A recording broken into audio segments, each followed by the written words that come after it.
Pemerintah kota Tel Aviv membuka 240 tempat perlindungan bom pada Minggu 25 Agustus 2024.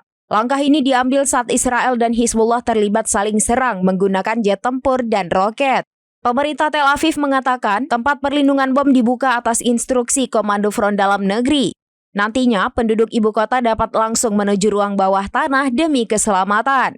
Selain itu, pemerintah juga menutup semua pantai yang biasanya digunakan untuk berwisata dan berjemur. Sebelumnya, Hizbullah meluncurkan 320 roket ke Israel pada Minggu pagi sebagai balasan atas kematian komandan seniornya. Ratusan roket itu menargetkan 11 pangkalan militer termasuk di dataran tinggi Golan.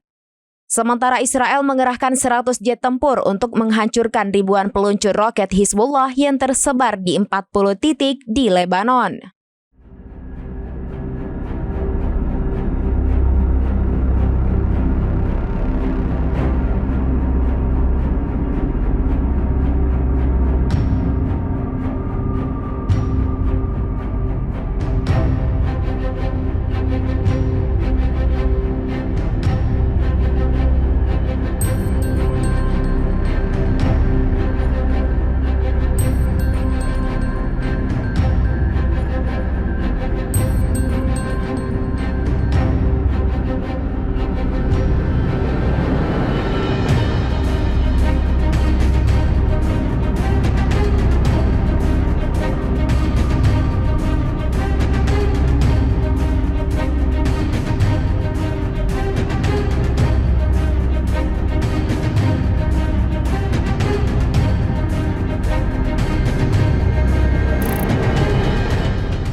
Download Tribun X sekarang, menghadirkan lokal menjadi Indonesia.